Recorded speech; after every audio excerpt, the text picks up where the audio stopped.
kuko byarawutanze ku ikipe ya AP Football Club yegukanye umwanya wa gatatu, igitego cyatsinzwe na Memer Dao nicyo cyatanze itandukaniro. Kwegukana umwanya wa gatatu ku ikipe ya AP Football Club byari bisobanuye icyaho ngaho nk'ikipe yagiye ivuga ko intego ari ukwegukana iki gikombe.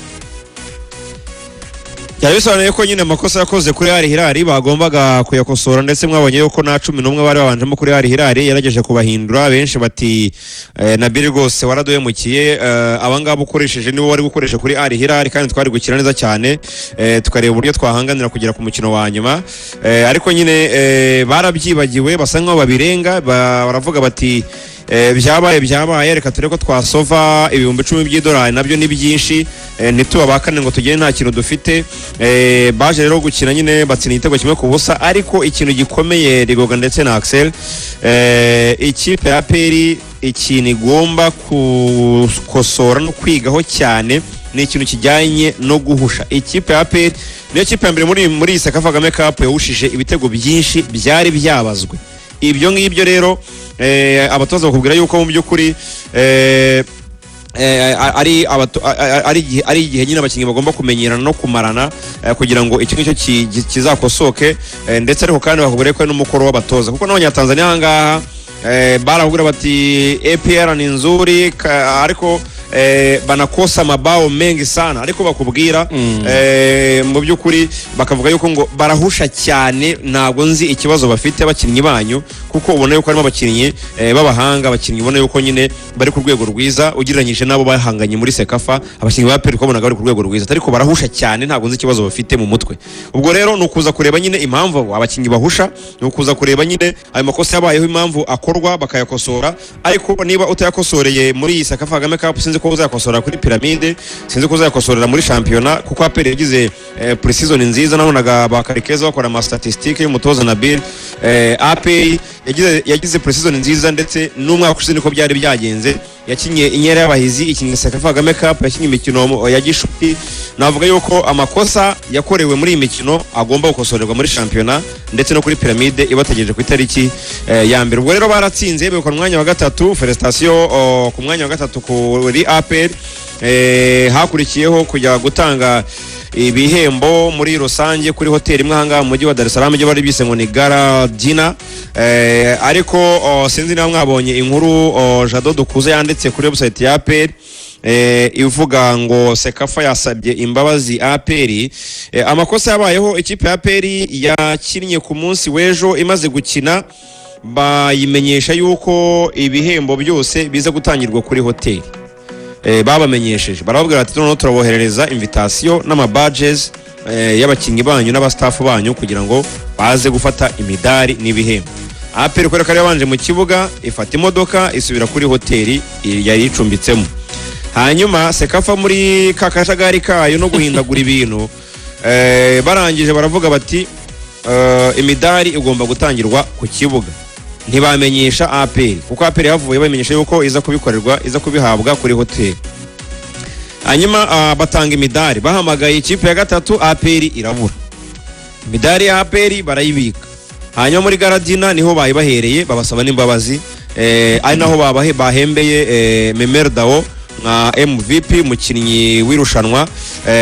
Nabonye hari abavuga bati se kuki bahembye Memer Dao ibiki n'ibiki kandi wenda ataragize no ku mukino wa nyuma, ariko imibare ya Memer Dao niyo yamutoye cyangwa se niyo yamugiraga umukinnyi wa Sekafa, kuko Memer Dao yatsinze ibitego bibiri muri irushanwa, atanga n'imipira ivamo ibitego 3. Nuvuga ngo ubwo yagize uruhare mu bitego 5. Nta wundi mukinnyi ufite iyo mibare, nubwo yaba ari Chama ufite wabaye top scorer n'ibitego 4, ndetse na William Togo ufite ibitego 3, ariko uyu munya Burkina Faso we yagize uruhare mu bitego byinshi, ngira ngo birumvikana. Imibare rero iramuvugira nk'umukinnyi w'iri rushanwa, akaba ari wahembwa nk'umukinnyi witwaye neza muri Sekafa Kagame Cup 2025.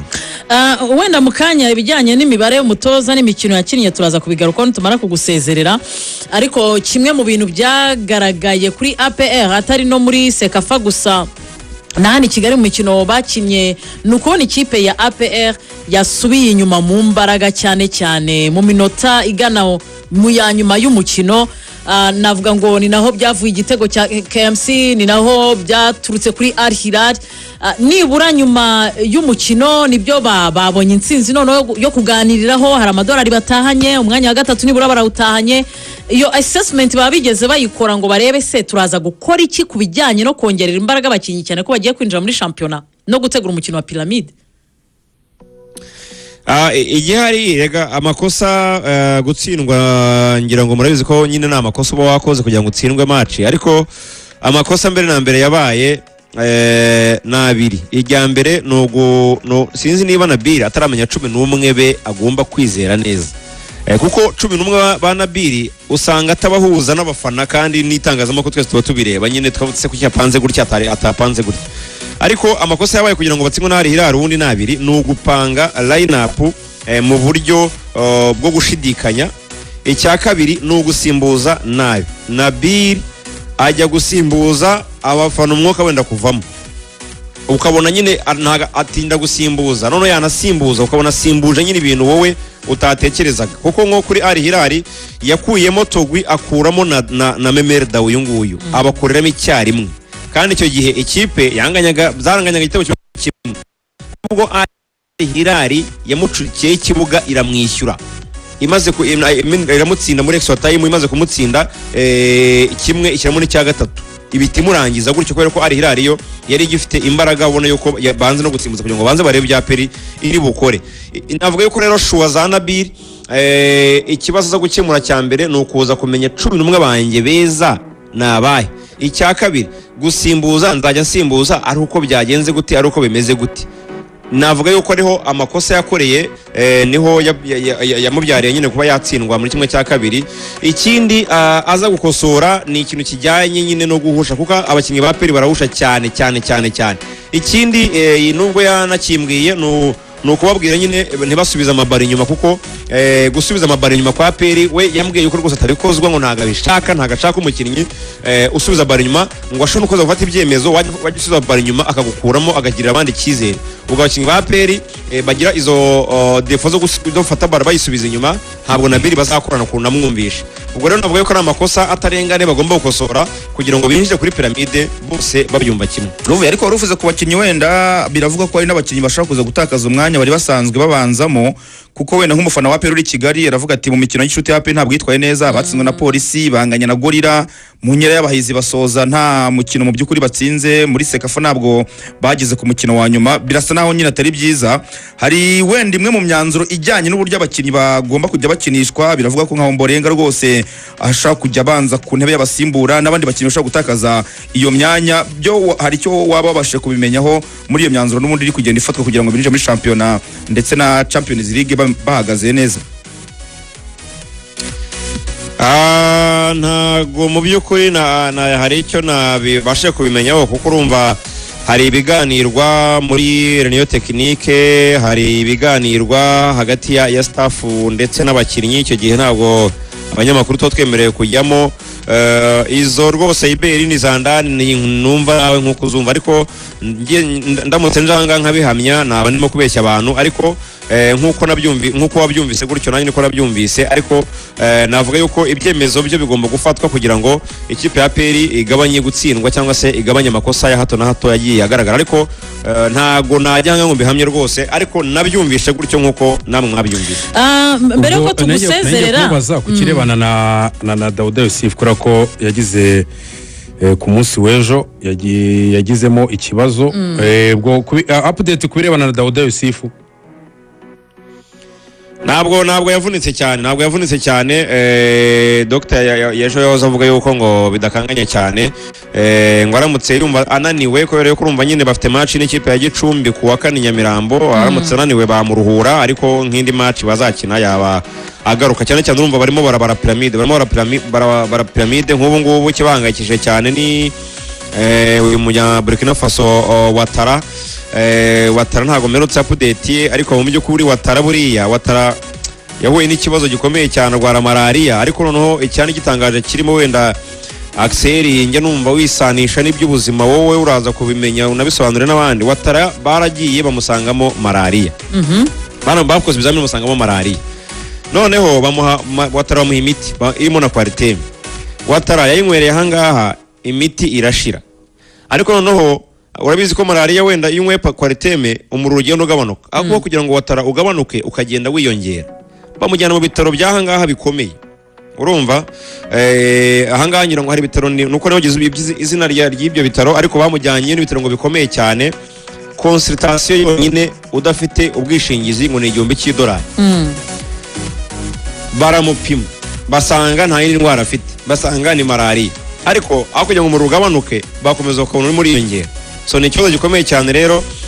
Nibwo nyine APR yavuze ati rero aho kugira ngo tujye gutangaguza amafaranga ahangaha muri Tanzania dufite ibitaro nyine bya gisirikare Kanombe, reka tumutegere abaganga bacu bajye kumwitaho barebe ikibazo afite. Ubwo rero kuva yagira mu Rwanda ntabwo naje kumenya uko ameze muri rusange, ariko nyine rafite ikibazo cy'umuriro wiyongera utagabanuka, kandi mu by'ukuri yaravuwe n'imiti ya malaria yarayifashe. Rero navuga yuko bafite ikibazo cya Watara kumenya ngo ese ku itariki ya mbere azaba ari tayari, azaba ari fit. Urumva yuko rero mu by'ukuri APR n'abakinnyi bayo barimo kugenda bagira ikibazo cy'imvune itibakura mu kibuga kugira ngo batahavunikira, kandi barimo kwitegura imikino mpuzamahanga. Mugenzi wacu Kwizigira yarampaye ikibazo nkubaza, ese nyuma yo guhatanira umwanya wa gatatu no kuva muri Sekafa, APR yaba yamaze kumenya noneho umutoza Taleb yaba yamaze noneho kumenya 11 agiye kwinjirana muri shampiyona no kwitegura Pyramide?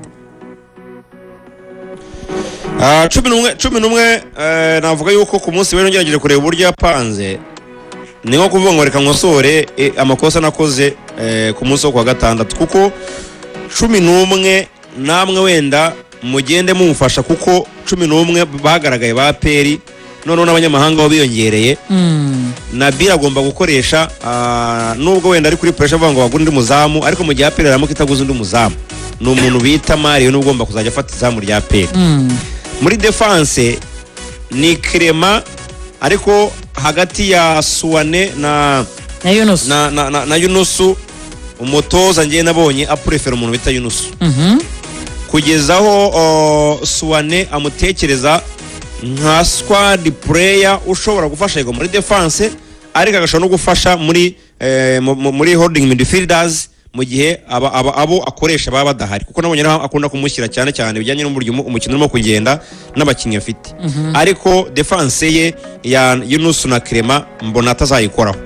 Hanyuma Claude Kurare rw'ubumoso ni kuri gatatu na Henry captain, mu gihe iburyo harimo ikibazo cya Ombarenga na Kagege, ariko nkabona yuko Kagege azagera aho ngaho agakoreshwa. Yego, uko umutoza amahirwe yahaye Ombarenga, ariko ngiye ko nabonye naganiriye nawe, nabonye Kagege azagera aho ngaho agahabwa umwanya agakina. Hanyuma mu kibuga hagati kuri gatandatu umutoza amakuru nakuruye umuntu bita Sekiganda banza atamwemera neza. Ariko wajya kureba ukabona abandi bose n'abakinnyi ba APR n'abafana ukabona Sekiganda bo baramushaka, kuko nk'ejo yakinnye neza cyane. ubwo coach akaba prefer kuzakinisha nde? Mbambona akunda pasi. Mbambona akunda pasi, niwe akunda gukoresha. Yikundira pasi. Ariko Sekiganda niwe numero 6 wa APR, ubundi byanyabyo niwe akaba yakoresha. Mbere ye. Hanyuma imbere ye akahakubita umuntu bita Dauda. Dauda agakina ubwo 8 10 Memerdao. Baba. Hanyuma iruhande rumwe agakoresha umuntu bita Kiwanuka, kuko Kiwanuka sinzi aramutse namukuyemo abafana ba Perbo ntabwo yabakira. Niwe mukinnyi wigaragaje muri iyi mikino yose APR yagiye ikina, haba mu Nyera abahizi, haba muri Sekafa Kagame Cup, yarakonfirmiye umugande n'ibindi yaragurukaga kuri zuba rya Dar es Salaam wagira ngo we yari ku nyanja. Ubwo rero navuga ko Kiwanuka agomba gufata kuruwari imwe bidapfa bidapfuka, hanyuma indi gafatwa na Watara bakatakisha William Mutogwe. Abandi navuze muri iyo line-up Gilbert Ruboneka bakaba bari aho ngaho gakeya bareba uburyo bazafata umwanya wabo, ariko ubundi 11 ba APR idoze iri sude abantu batekereza muriraho n'abantu benshi ni iyo ngiyo. Sinzi namwe we twemeranya sibye nyine muri ya gatandatu turi gushidikanya n'umutoza n'ibyo ngibyo gatandatu rero bakavuga ati Pasi ni umukinnyi mwiza ariko Pasi ntabwo yihutisha umukino, ararandaga mu byemezo bye mu kibuga, agenda gakeya. Batari ko umuntu bita uyu Muvugande ni umwe mu bakinnyi bazi kwambura baro. Sekiganda ni umwe mu bakinnyi bazi kuyitanga agahita amenya ahari buhagarare kugira ngo bayimusubize. Ni umwe mu bakinnyi nyine bakina zone ukabona aratera ya gatandatu nyine abantu benshi bakunda bavuga bati we yihutisha byibuze umukino akabasha no gucana bagenzi be. Ariko umuntu bita Pasi bati ashobora kuba mwiza mufite umupira ariko mwawubuze Pasi nta kintu yagufasha. Ruvuga dusoza tubwira wenda kuri Mamadou Sy twamubonye i Kigali ari hareba match ya APR ibere i Kigali, tumenya n'amakuru ko mu by'ukuri yabonetse ku munsi wa gatatu kandi APR yari ifite match ku wa gatandatu, ku wa kane yari hari no ku wa gatanu. Wenda kuki batatekereje ko bashobora kumutegera indege basanga Dar es Salaam akaba yabafasha, binatuma niyo uri gupanga line-up nyine biba nkaho asa n'ahari kugenda yibagirana kubera ko atagaragaye muri imikino Sekafa nyamara kandi yari yaramaze kuboneka nyuma yo kuva mu ikipe y'igihugu ya Mauritania. Ibe rero ibya Mamadou Sy jewe ndabyibuka neza cyane ubwo nabazaga uburyo abakinnyi bari buze, se nababajije ni se abakinnyi bari mu equipe y'ibihugu baraza kujoininga abandi, barambwira bati yego, ngenda mbaza nyine bazaza, barabambwira bose, bambwira Abagande, bambwira bari mu ikipe y'igihugu y'u Rwanda Amavubi.